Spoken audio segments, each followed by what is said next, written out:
Hey everybody, Tim Miller from the Bulwark here. I was on MSNBC with my friends Chairman Michael Steele, who we miss on this YouTube channel, Simone Sanders, Alicia Menendez, Congressman Eric Swalwell was on, and we were just kind of chewing over this Epstein story and what are the implications and what is the Democrats' response to it. I reacted for the first time to what Hakeem Jeffries had to say.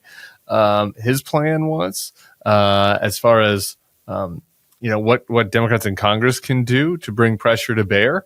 I liked a lot what he had to say, gave a little additional add-on to that. Also been looking online and watching what we've been seeing from some of the Democrats. Andrew Bates used to be a spokesperson for the administration. Put it this way. Democrats should be saying, instead of going after the pedophiles on Jeffrey Epstein's client list, Trump gave them a tax cut. And it was interesting because Bates is more of a institutional Democrat, if you will. But I saw one of, I think it was one of AOC's advisors replying that this message is right on. So you can see how that kind of spans the whole breadth of the party as an opportunity of a way to make an argument that wedges the other side, that hits on some populist economic themes, that hits Trump on an area of vulnerability when it comes to corruption and cover-ups. So interesting conversation. Stick around. It's Alicia. It's Simone, Michael Steele, Eric Swalwell, yours truly. I was talking the most, obviously, just blah, blah, blah. I've been on vacation. I got a lot to say. So stick around for all of that. I've got a fun little one with JVL I'll be taping later, so subscribe to the feed, and we'll be seeing you back here soon. Here's how the crowd at a conference for young conservatives reacted to the Epstein news just this weekend. How many of you are satisfied? You can clap. Satisfied with the results of the Epstein investigation? Clap.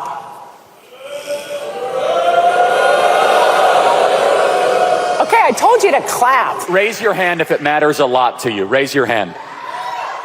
So every hand of 7,000 people. Everybody cares. This is the first big scandal, I'd say, of the Trump administration. It's one of the right's own making, and it's not going well. Joining us now, MSNBC political analyst Tim Miller. He hosts the Bulwark podcast. Tim, it's very good to see you. Look, I think it's important that we ground the conversation in the fact that this conspiracy theory, and let's just be very clear, Epstein's crimes were real, but it is the surrounding narrative around them that is the conspiracy I'm talking about.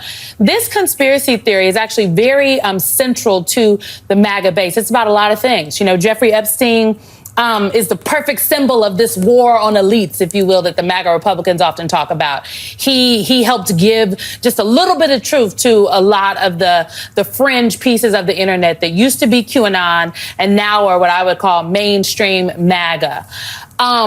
This was about Democrats. This caught fire with Republicans, MAGA Republicans, right-wing conservatives, about Democrats. They said that Jeffrey Epstein was linked to Democrats. Now it's like a boomerang coming back around because the files and the lack thereof of the release, or even now saying that they exist by the Trump administration and Pam Bondi, are now coming home to roost and reflecting very badly on Donald Trump.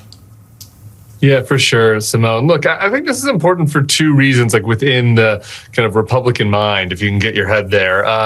The first is that for a decade now, and maybe more, they've been pushing the actual conspiracy theory, right? That there was this Democratic pedophile ring, that you might remember Pizzagate and the people that went to try to find the kids in the basement of a pizza parlor in DC that doesn't have a basement, right? This goes all the way back to 2016. And, in this kind of narrative that you get from the MAGA right, there's this deep state. It's a shadowy group of elites. They protect each other. There's no accountability. And we need an outsider like Donald Trump to come shake it up, right? And to hold them to account. And in their mind, these elites are mostly Democrats, but they also could be whatever, bankers or, Hollywood elites. And so then you have this case of Jeffrey Epstein where that is kind of true of him, right? He was an elite that was convicted of, trafficking young women. And he did have a lot of elite friends. So it kind of verified, this narrative that they all had believed. And so when Trump doesn't follow through on getting accountability for that, people are rightly upset, right? It's like they've been watching this show for 10 years where people tell them that Donald Trump's going to get the bad guys, and then he says, oh, nope, never mind. You can understand why there's blowback to that. And then if you add on top of that all of the other like more real conspiracies that they have about Russia or the 2020 election or the pandemic, it's like they were promised that Donald Trump and his DOJ was going to go get all of the bad guys that did all these things. And if they can't even get Jeffrey Epstein's conspirators, then, maybe they're in on it. There are two ways I want to go with this, Tim, and I'm trying to figure out which way Alicia is going to go, so I can swing around the other corner, so we can just kind of meet at this central point, because I think I'm going to go with Hakeem Jeffries, because he's closer to where I see some of this. Let's listen to Hakeem Jeffries on the two options here. Option one, they lied for years.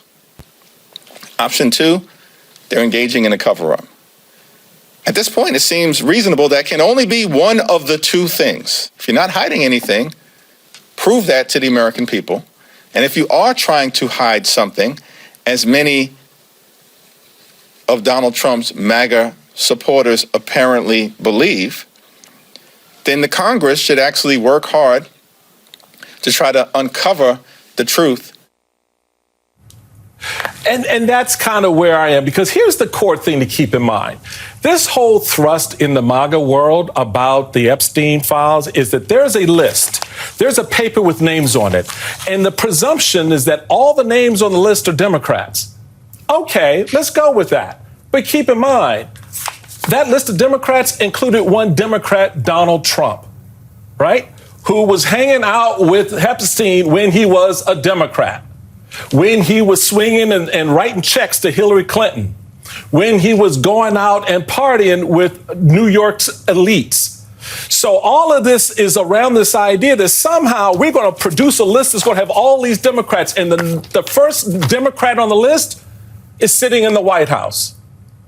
That's where I think this is the pullback. This is the sweet pullback. They get there and look at it and they go, oh, hell no, we can't go. No. Oh, no. And then and it kind of makes sense then when Elon Musk puts out this sort of tweet, this sort of threatening tweet. Okay, ominous, you're on the list, Trump, and then backs away from it. So what am I doing here? Tell me what I'm doing, because I think I'm right about this. Look, we're all just like, I don't know. Maybe this is true. Maybe there's some truth. I guess the point is it's not incumbent upon us to have a theory about whether it's true or not, that there's a cover-up and Donald Trump's on the list. We know his shadow president, his closest advisor for the first 4 months, says he was on the list.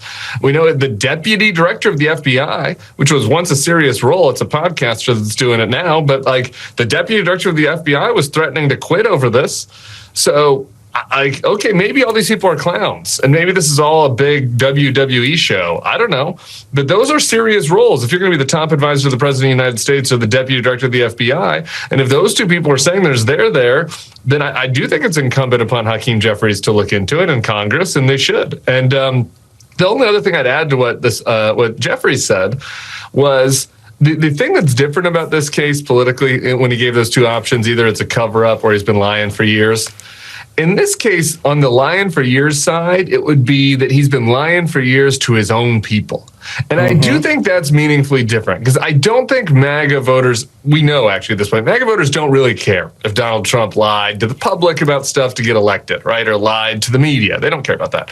But if he was lying to them this whole time, I do think that's a meaningfully different, data point, and why we're seeing kind of a different reaction than we have in the past from that world. Within the Republican Party, this has taken on a life of its own. How do you see, or what's your best guesstimate of this narrative playing out? Is it something that Dan Bongino decides to show up back at work and just put his head down and move into that thing with no further noise? Or does he step down, or does the grassroots call for a more independent source away from the White House and the Department of Justice and the FBI to sort of get involved here? Yeah, far be it for me to get inside Dan Bongino's head, Chairman. Maybe he just pulls a Costanza and shows back up to work. I don't know what he's going to do. But here's something I think is an opportunity is how this plays out. I admire the congressman's optimism that maybe his Republican colleagues will actually do something on this one. I don't really share it, but I think that he should pressure them, and we all should continue to pressure them to do something, and I know their voters will. Here's where I think it's vulnerable, where it plays out, is, I think Fox will stop talking about this. We've already heard that today. They'll get in line. The MAGA, the Trump sycophants will get in line on this and move on. But there are two groups of people that aren't. There's that group like the manosphere of the Joe Rogans and Theo Vons and flagrant pies. Those guys, they weren't on board with Trump the first time. Like, they've got on late, and they truly cared about this Epstein story and covered it and talked about it to all their followers for years. They're not just going to stop talking about it now. And they've been mocking Trump, if you listen to those shows over the last few days, for trying to play them like fools. So that group's going to keep talking about it. And then I think kind of the outsider MAGA world, the Alex Jones, the Tuckers, the Candace Owens, they're going to keep talking about it because this is their bread and butter, the conspiracy material. So, I think that there are going to be some outside forces that pressure Trump that he doesn't have as much control over as kind of like the institutional MAGA or institutional Republican Party, if that makes sense. Tim, you're going to get the last word on this. Look, I think the congressman, what do you think about what the congressman is saying about corruption? Because maybe, but maybe not. I don't know. Look, I don't. We always try to paint with a broad brush on this stuff, right? I think that there are definitely some voters that care about corruption, and I think that maybe the way I would frame it is there were a lot of voters that went along with Donald Trump because they thought he was anti-establishment. They might have gotten fooled by this, but he'd been president before, so we could roll our eyes at it if we want. But they thought that he was taking on the status quo, and I think those people are being disappointed by him. And whether it's about corruption, whether it's about the fact that he's hasn't stopped the wars that he promised, that he hasn't brought down prices, I do think that those are all places of opportunity, and I think that the Epstein thing plays into that a little bit.